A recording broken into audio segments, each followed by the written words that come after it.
Tudo bem, pessoal? Vamos fazer agora a última parte da revisão da termodinâmica. Então, nessa parte da revisão da termodinâmica, nós vamos lembrar, primeiramente, do trabalho realizado em uma transformação gasosa. Lembrem que trabalho é energia. Gases podem receber ou gastar energia na forma de trabalho. Como calcular a energia que um gás recebe ou cede quando é realizado um trabalho por ele ou sobre ele? O trabalho numa transformação gasosa é a pressão feita pelo gás ou sobre o gás, multiplicada pela variação do volume desse mesmo gás. Então, P ΔV é a expressão que me calcula o trabalho realizado, mas essa fórmula só é válida se a pressão se mantiver constante. Sob pressão variável, essa fórmula não é mais válida. Notem que um gás pode receber trabalho ou ceder trabalho. Quando que ele faz uma coisa, quando que ele faz outra. Quando o gás se expande, porque pode haver compressão ou expansão, quando o gás se expande, ele realiza trabalho e gasta energia no processo. Então, aquela tampa móvel, quando ela é empurrada para cima pelo gás, é o gás gastando energia das suas moléculas quem realiza esse trabalho sobre as vizinhanças. Então, em toda expansão, quando o gás aumenta de volume, primeiro, o trabalho vai ser realizado pelo gás, o que significa que ele vai ceder energia na forma de trabalho para as vizinhanças, para os elementos externos, nesse caso, a tampa do recipiente, que é móvel.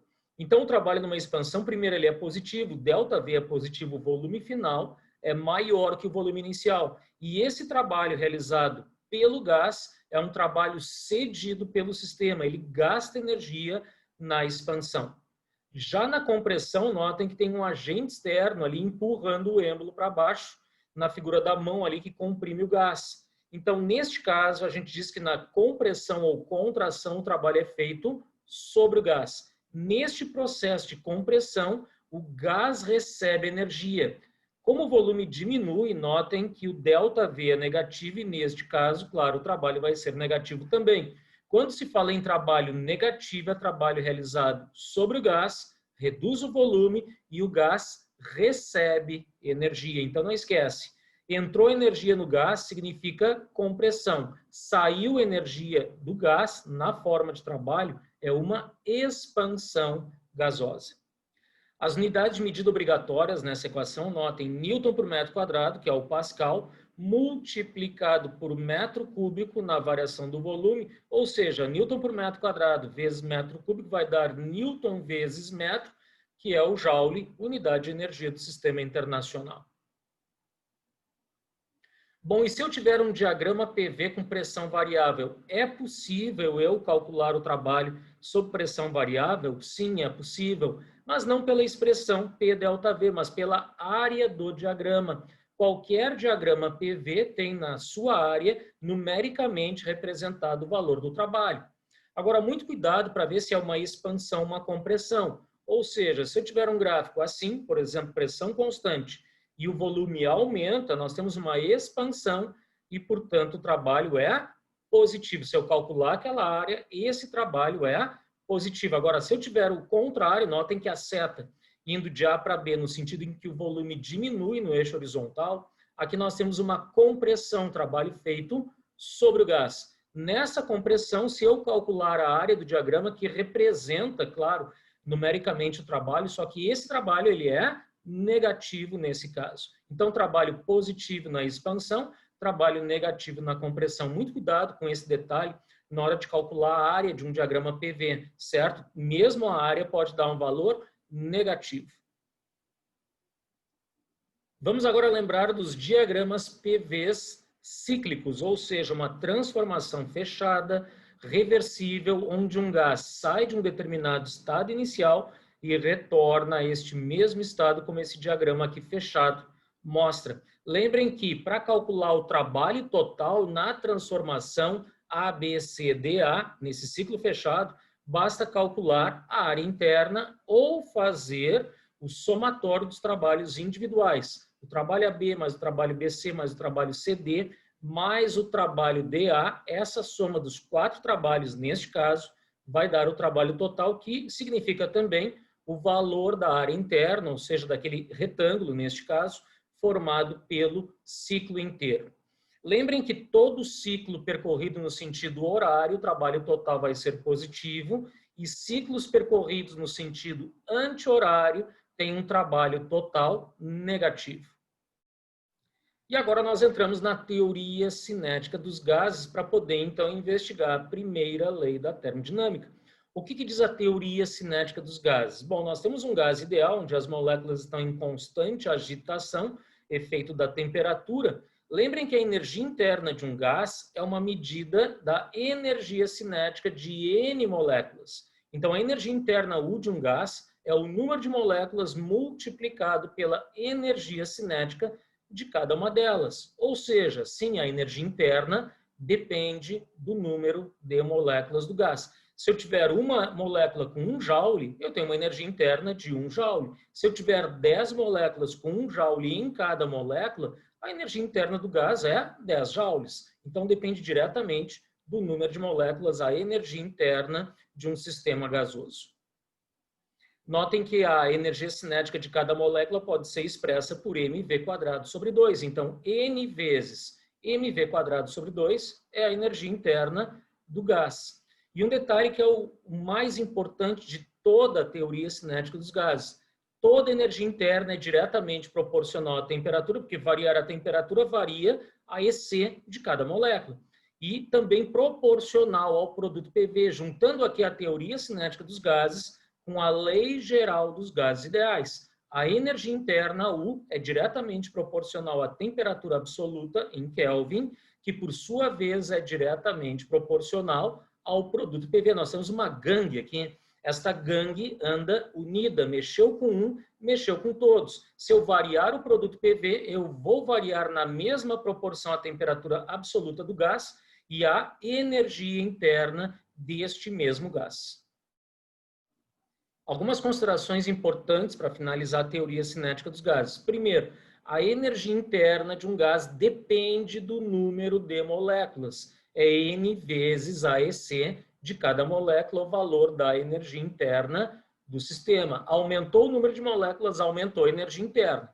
Segundo, a temperatura de um gás não depende do número de moléculas. Lembrem que, desde o início da termodinâmica, nós definimos que a temperatura é uma grandeza associada à energia cinética de cada partícula de um sistema. Então, no caso de um gás, a temperatura é sempre diretamente proporcional à energia cinética de cada molécula. Isto significa que a temperatura não depende do número de moléculas. E mais, significa que gases diferentes, a mesma temperatura, tem a mesma energia cinética por molécula. Se eu tiver hidrogênio e oxigênio, gases ideais, a mesma temperatura, eu posso dizer que a energia cinética de cada molécula do oxigênio é igual à energia cinética de cada molécula do hidrogênio. Claro que a molécula de maior massa, que é a do oxigênio, vai ter menor velocidade para compensar e ter a mesma energia cinética, já que os dois estão à mesma temperatura. Agora nós revisamos a primeira lei da termodinâmica, que diz que a energia interna de um sistema gasoso pode variar se ele trocar calor ou trabalho com as vizinhanças. Lembrem que gases podem trocar esses dois tipos de energias. Pode aparecer uma entrada ou saída de trabalho ou uma entrada ou saída de calor do sistema. Como é que se calcula a variação da energia interna? Dependendo do que entra ou que sai de calor ou trabalho, a energia interna pode aumentar, diminuir ou permanecer constante. As variações da energia interna são dadas sempre pela mesma expressão. A variação, ou seja, o quanto aumenta ou reduz a energia interna, é sempre igual à subtração do calor que entra ou sai do sistema, do trabalho que entra ou sai do sistema gasoso. Lembrando que há aqui uma convenção de sinais que tem que ser obedecida, ou seja, calor positivo é sempre absorvido pelo gás e calor negativo é sempre cedido pelo gás. Trabalho positivo é quando sai trabalho do sistema, quando o gás se expande, ele gasta energia ao se expandir, e o trabalho é negativo quando entra trabalho no sistema, quando ele recebe energia, ou seja, na compressão, quando o volume diminui. Aplicando a primeira lei da termodinâmica na transformação isotérmica, lembrem que aqui a variação da temperatura é nula, ou seja, a variação da energia interna também é nula. Fazendo ΔU igual a zero, nós ficamos com zero igual a Q menos W, ou seja, o calor é convertido em trabalho ou o trabalho é convertido em calor. Nesse caso, o gás não aumenta nem diminui a sua energia interna, porque converte todo o calor em trabalho ou vice-versa. Então, nesse tipo de transformação, se entrar calor no sistema, vai sair a mesma quantidade de trabalho, ou se entrar trabalho no sistema, vai sair a mesma quantidade de calor. Neste caso, o gás gasta tudo que recebe. Entra trabalho, sai calor, entra calor, sai trabalho. No processo isovolumétrico, sob volume constante, lembrem que em toda isovolumétrica não tem trabalho realizado. O trabalho precisa de uma variação de volume para ser diferente de zero. Então, fazendo o trabalho igual a zero, na primeira lei, nós ficamos com ΔU igual a Q. Ou seja, a energia interna, nesse tipo de transformação, sob volume constante, só depende do calor que entra ou sai do sistema. Nesse caso, se entrar calor no sistema, o gás vai aquecer. Se sair calor do sistema, o gás vai resfriar. Então, não há trabalho realizado nesse caso. A energia interna varia conforme o calor que entra ou sai do sistema gasoso. No processo isobárico, lembrem que o volume é diretamente proporcional à temperatura, ou seja, em uma expansão isobárica, volume aumenta, a temperatura aumenta. Numa compressão isobárica, volume e temperatura diminuem juntos. Ou seja, no caso do gás sofrer uma expansão isobárica, entra calor no sistema. Então, se entrar calor, o gás se expande e aumenta a temperatura, aumentando também a energia interna. Então, notem que na expansão isobárica, todo mundo, ΔU, calor e trabalho, é positivo. Na compressão isobárica acontece o oposto. Sai calor do sistema, entra trabalho para comprimir o gás e nós temos uma redução da energia interna, portanto, uma redução de temperatura, porque reduziu o volume. Nesse caso da compressão, todo mundo, ΔU, calor e trabalho, é negativo. Então, na isobárica, usando ali a primeira lei da termodinâmica, percebam, ou todo mundo é positivo, ou todo mundo é negativo. Então, entra calor no sistema, o gás se expande e aumenta a energia interna, sai calor do sistema, o gás é comprimido e diminui a energia interna. Um detalhe importante é que em toda compressão ou expansão isobárica, o calor sempre vence o trabalho. O calor é maior que o trabalho. Por isso que ao entrar calor e sair trabalho, na expansão, mesmo assim sobra energia para aumentar a energia interna. No caso da compressão, entra trabalho, mas sai calor, e sai mais calor do que entra de trabalho, porque há uma redução da energia interna. No processo adiabático, nós temos aqui o único em que o gás se expande ou comprime e não troca calor com as vizinhanças. Notem que fazendo calor igual a zero na primeira lei, nós ficamos com ΔU igual a menos W. Ou seja, a energia interna varia conforme entra ou sai trabalho. Duas formas de eu fazer um processo adiabático. Ou envolve o gás num recipiente adiabático, que é o isolante ideal, ou tu faz a expansão e compressão com rapidez suficiente para que não haja tempo de trocas de calor. Então, aqui nós temos que a energia interna só depende do trabalho que entra ou sai. Na prática, acontece da seguinte forma: o gás troca energia, ele troca energia na forma de trabalho. Quando ele é comprimido, ele recebe trabalho, e quando ele se expande, ele cede trabalho. Então, o gás vai resfriar quando ceder trabalho, na expansão, e ele vai aquecer quando receber trabalho, na compressão. Trabalho também provoca variação de temperatura do gás. Aqui não há calor, mas entra ou sai trabalho. Então, o gás tem uma variação de temperatura e correspondente variação da energia interna.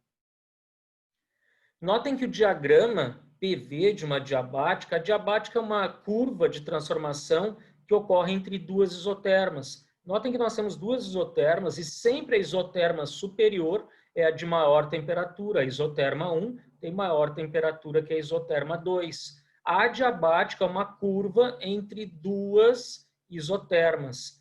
Se for uma transformação no sentido em que o volume aumenta, vai ser uma expansão. Se for uma transformação no sentido contrário, em que o volume diminui, nós temos uma compressão adiabática.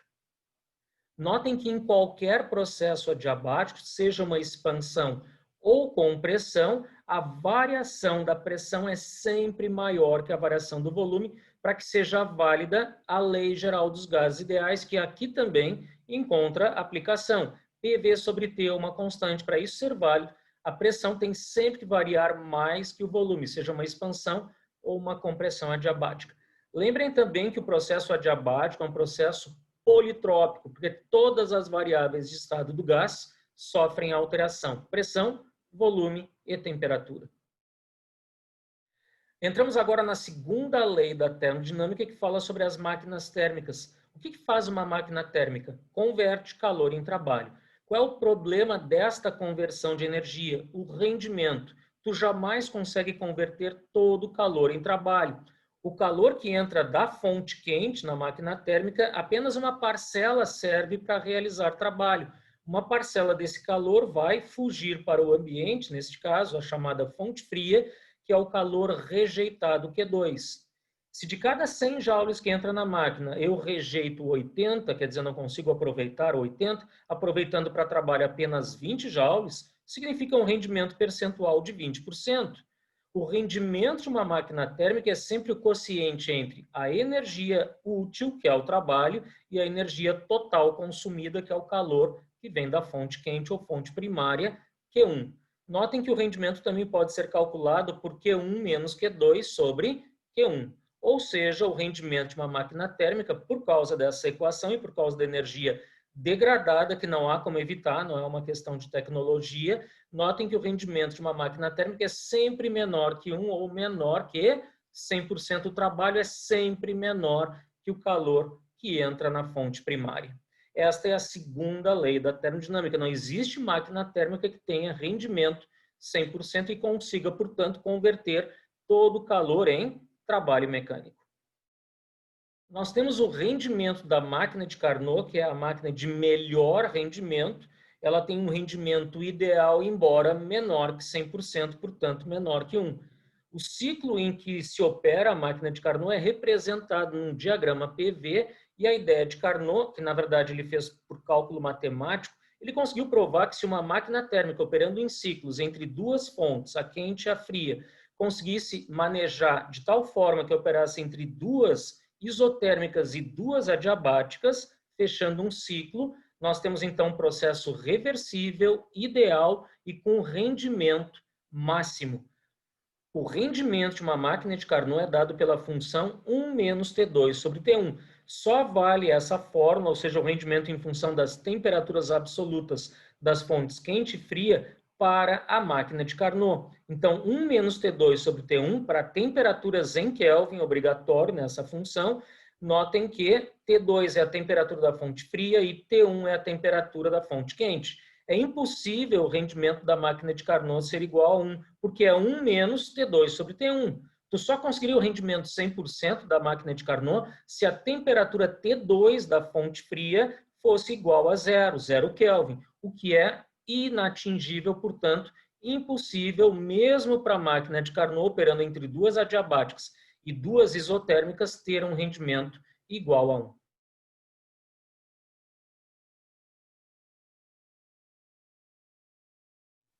Essa questão eu tirei do livro de questões adicionais lá do Google Sala de Aula, questão 125.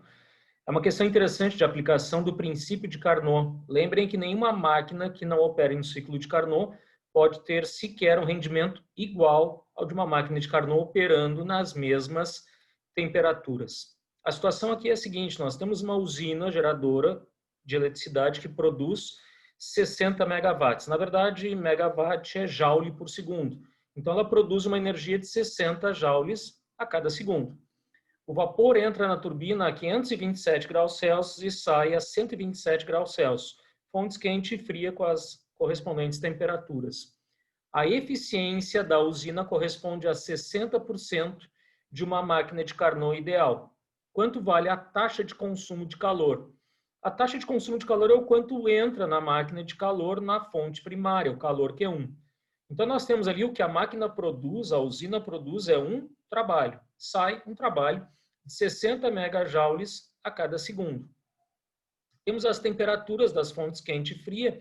Só não esqueçam de sempre passar para a escala absoluta. Então, T1 é 527 mais 273, o que nos dá 800 Kelvin. E o T2 é 127 graus Celsius mais 273, que nos dá 400 Kelvin. Notem que nós temos que a usina tem um rendimento 60% do rendimento da máquina de Carnot e nos perguntam quanto que entra na máquina a taxa de produção de calor ou quanto de calor por segundo essa máquina consome. Notem que nós devemos aqui calcular primeiro o rendimento da máquina de Carnot operando nessas duas temperaturas. Esse rendimento vai ser dado por 1 menos T2 sobre T1, ou seja, 1 menos 400 sobre 800, que nos dá 0,5. Então, o rendimento de uma máquina de Carnot operando entre essas duas temperaturas seria de 50%. Mas essa turbina tem 60% do rendimento dessa máquina de Carnot. Então, o rendimento dessa turbina é 0,6, ou seja, 60% vezes 0,5, o que nos dá 30% ou 0,3. Feito esse rendimento da usina, nós agora podemos calcular o calor que ela consome, já que nós temos o trabalho que ela produz. Então, o rendimento dessa usina é o trabalho que ela produz pelo calor que entra na máquina através da fonte quente. Então, o rendimento é 0,3, isto é igual a 60 sobre Q1. Portanto, a taxa de produção de calor, o quanto entra de calor, vai ser de 200 megajoules. Ou seja, se é essa produção de calor a cada segundo, nós temos uma taxa de 200 megawatts, o que nos dá ali a alternativa da letra E. Então era isso, pessoal. Grande abraço e até a próxima revisão.